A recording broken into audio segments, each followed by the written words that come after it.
speak, so folks, I got a lot of stuff to tell you today. And Judge, the doctor said I don't know no time limit either. So, but I got to keep it under 10 minutes. So let me sort of tell you some things. Let me tell you what I love about the fair the most. Last night, during the concert, they come out on stage and they have lightning delay. So, you know when you have lightning delay, it means lightning's in the area, right? When I get in Neshoba County, then the person get up out of the chair, well, nobody gonna leave the concert. Everybody had the Yeti cups in there like they wanted lightning to strike them.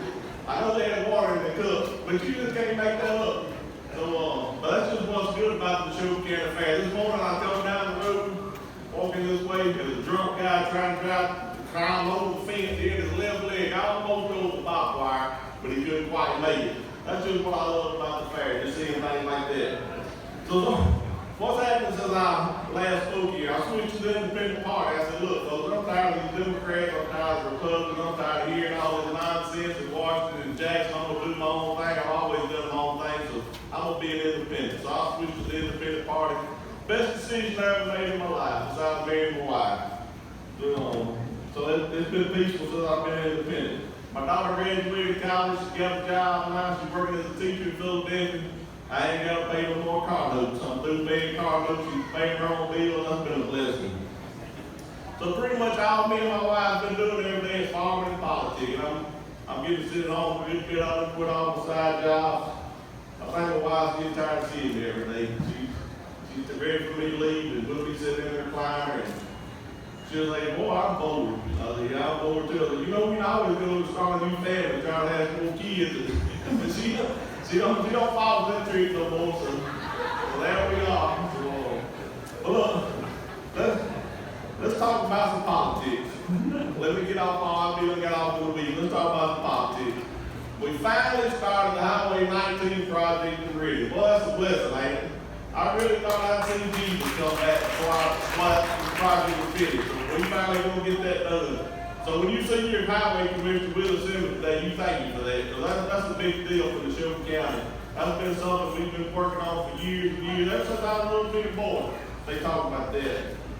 So the past 2 years at the state capitol has really been it's been a whole lot better. The politics like here and there at the capitol, we got a new lieutenant governor on the Senate side, and he's actually a pleasure to work with. You go there and talk to him and see him. He's just all around good guy on the Senate side. We got some good senators over there that want to do right about the people of Mississippi.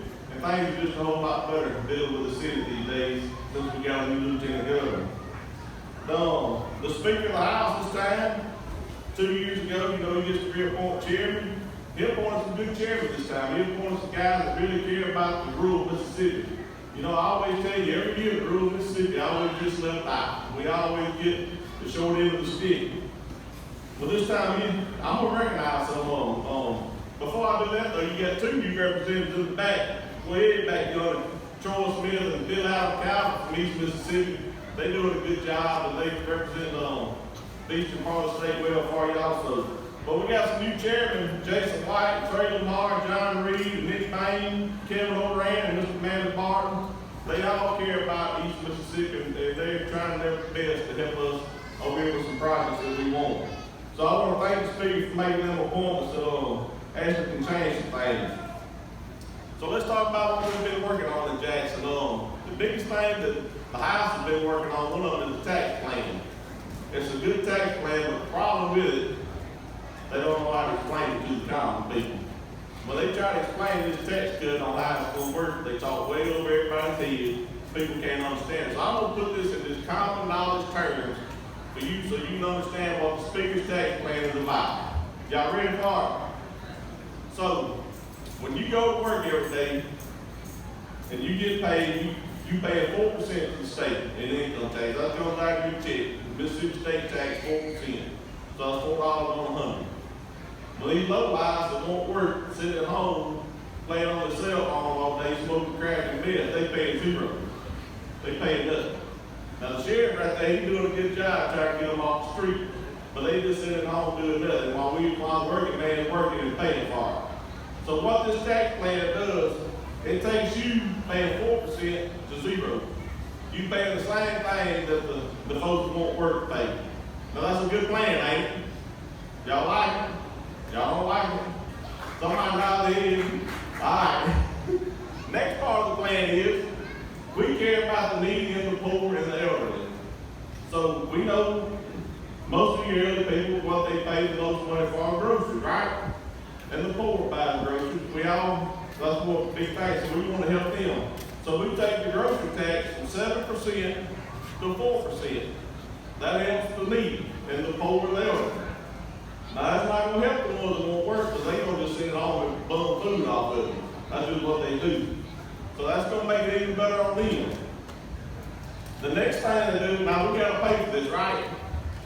So we're going to level the playing field. We're going to go from 7% to 9% on the sales tax to pay for it. But that's the only fair tax it is, the sales tax, because that's paid when everybody goes and buys, and we all pay the same amount. So you're going to save 4% on your income tax, you're going to save 3% on your groceries, and we're going to charge you 2% on regular sales tax. Now, ain't that a pretty fair plan? Anybody going to agree with that? There you go. So that's the tax plan that we've been talking about in Jackson. So I hope we can get this passed next time. The next big thing is marijuana. I know you know other politicians up here this week talk about marijuana.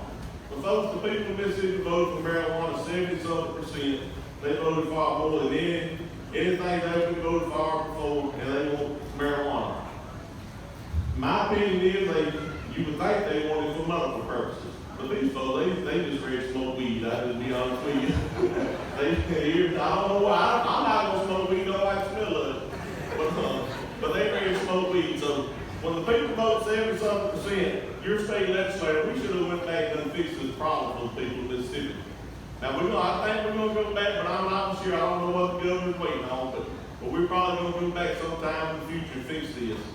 Now I'm going to be on record today telling you that it's going to be a medical marijuana plan. But I'm telling you also, as soon as we fix this ballot initiative, where they can put it back on the ballot, they're going to put recreational marijuana on the ballot. So my opinion is the legislator, we need to just go ahead and step up and let's try to fix this problem, regulate it, get it where we can control it. That way it ain't all out of hand. That way you ain't got a weed shop beside the First Baptist Church in Philadelphia selling weed. We can at least regulate it and have a good program in Mississippi. Because I'm telling you, as soon as we get it back on the ballot, the people are going to put it on the ballot. They don't smell the blood in this water, they taste it, and they know where to pass. So I think the legislature needs to step up and do something about that.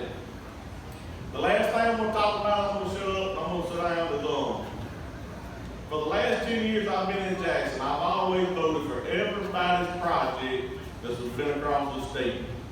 If they wanted a $28 million aquarium on the Gulf Coast, I voted for it. If they wanted ballparks in Rankin County, I voted for it. If they wanted something in North Mississippi, I voted for it. Because I think when you vote on issues, both the things is you want to help everybody in the state of Mississippi.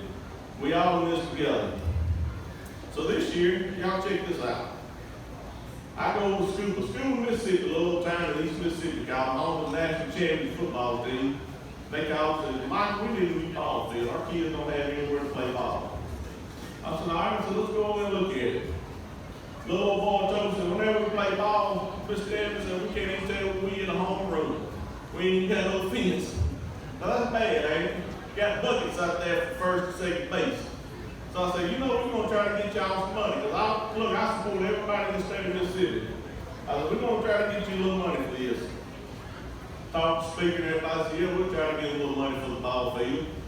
So we do these on bond bills, all time appropriation bills, put $50,000 in that for the fence. Just to sort of update the field for kids. Didn't think he'd ever had no trouble getting to. Guess what happened? That governor, y'all, he vetoed it. Went in that bill and vetoed about $50,000 for a ball field for the kids. Now that's worse than taking your Christmas present away from the kids, ain't it? But he went in there and vetoed my project, trying to help the kids in school in Mississippi. So I'm up here thinking, good God, what's wrong with him? Does he hate Little League baseball? Who in the world would be against Little League baseball? I can't be the problem. And I said, maybe he just don't like rural Mississippi because he vetoed one in Mattheson too. Right on 2 counties above it, he vetoed that ballpark. $50,000 swim ballpark. So maybe he just don't like rural Mississippi. But then down here in Summerall, Mississippi, they got 600,000 in the same field for ball field. So why would he single out rural Mississippi and veto our projects? Maybe he just don't like me. That's what I said. Well, maybe that's the problem. Maybe he just don't like me and Joey Hood. I figured that might be what's going on. I said, well, surely he ain't that petty that he would sit there and veto the kid's ball field because he don't like somebody. So, then I got things, well, maybe you should just call him on the phone. That'd be the easiest thing to do. Just say, hey, Michael, I don't like you. Come by the other mansion, we'll arm out the far or something. If you really want that, well, you know, good. Let's just play checkers instead of arm wrestling. That'd probably be the best thing. But I just want to tell y'all about that day. I just sort of been under my skin that he vetoed my ballpark for $50,000 for the kids' school. We're going to give him a chance next year to make it up. We're going to send it back to that far next year, and maybe he'll decide to do the right thing and pray about it, and get this done for us. So, I'm going to shut up. I appreciate y'all. I love every one of y'all. This is the best place to be in the summertime. I hope I